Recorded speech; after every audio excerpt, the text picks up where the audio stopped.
अयोध्या में कार सेवा का मामला, सांसद राजकुमार चाहर है चश्मदीद। हनुमानगढ़ी चौराहे पर चारों तरफ से चल रही थी गोलियां। कार सेवकों में था गजब का उत्साह। देखिए सांसद की आप बीती।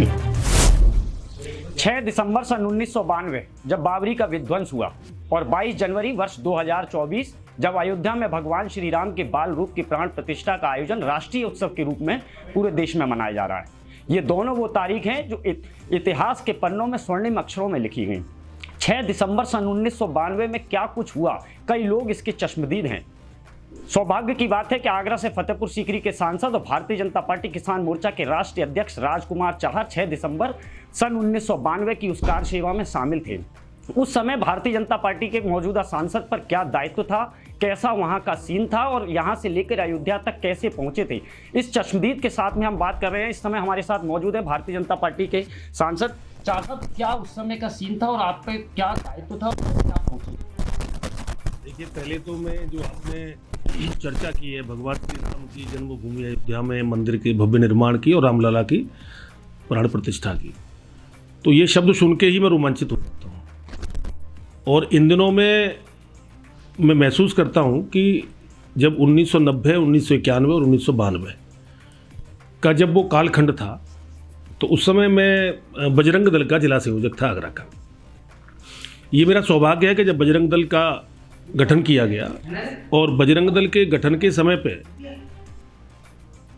पहला जिला संयोजक के रूप में मुझे दायित्व मिला और उसके बाद निरंतर श्री राम जन्मभूमि का आंदोलन हम लोग उसमें निरंतर कार्य करते रहते थे। बैठकें करना, गोष्ठियाँ करना, प्रदर्शन करना, गलियों में जुलूस निकालना और रात भर जाग कर हमारी टीम थी, पूरी टोली। गोविंद गोप जी चले गए बेचारे, गोविंद गोप थे, शैलेंद्र गुलाटी भी जो है वो हम थे, एक धर्मेंद्र काले महाराष्ट्रियन मित्र था मेरा, सतीश अरोरा वो दुनिया में नहीं है अभी। तो हम सब लोग मिलकर रात भर जाग के दीवारों पे लेखन करते थे। रामलला हम आएंगे, मंदिर वहीं बनाएंगे, रामलला हम आएंगे, मंदिर वहीं बनाएंगे, और साथ में लिखते थे धारा 370 हटाओ। तो आज वो दौर देखते हैं, फिर जब 90 की कार सेवा आई, फिर 91 की कार सेवा आई, तो हम सब लोग यहाँ से गए, छुपते छुपाते गए, बसों में बैठ के गए, पैदल भी चले कई किलोमीटर, और अयोध्या में पहुँचने में भी कामयाब हुए। अनेक घटना चक्रों को अपनी आंखों से देखा।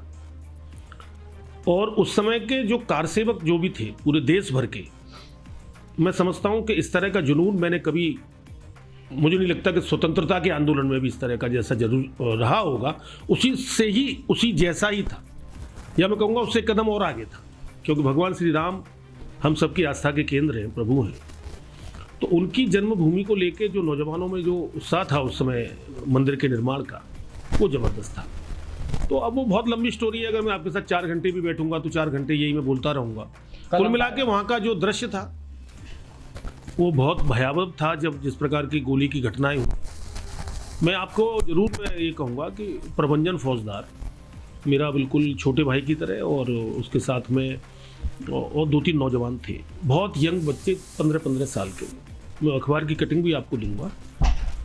वो सब लोग तो उस जगह पहुंच गए थे जहां पे कुठारी बंधुओं को गोलियां मारी गई थी समाजवादी पार्टी की सरकार मुलायम सिंह यादव जी के द्वारा, और जो वो ये कहते थे कि परिंदा भी पर नहीं मार सकता, वहां कार सेवकों ने झंडा फहराया था।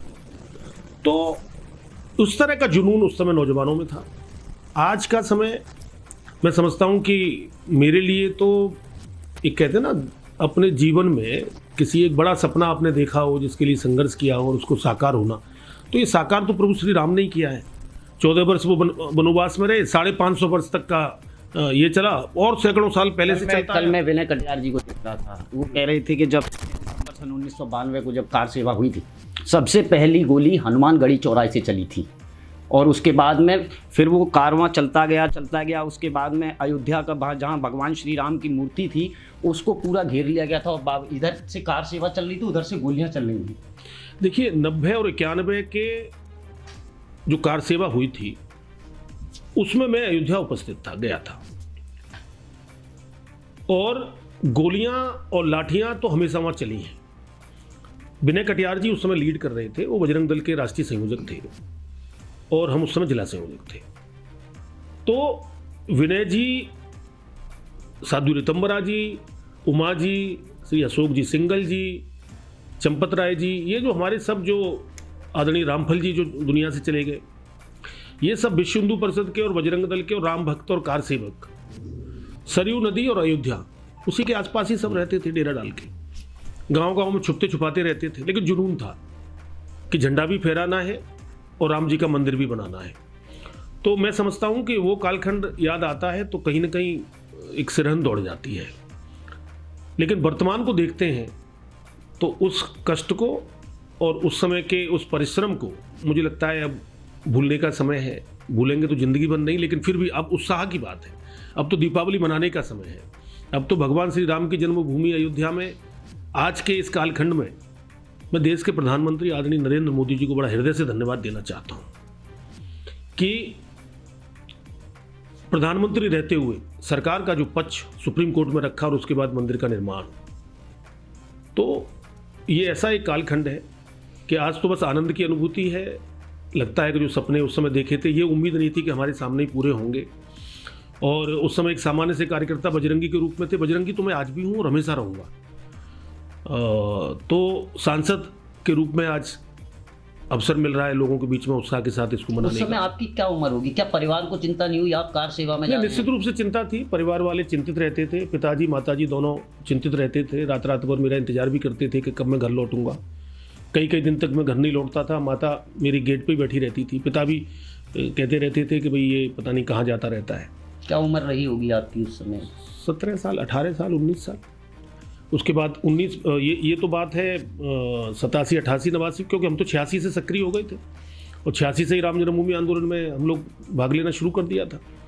90 में आप समझिए कि भाई 68 का हमारा जन्म है, 1968 का, तो 87 में हम 19 साल के थे। 88, 89, 20-21 साल की उम्र।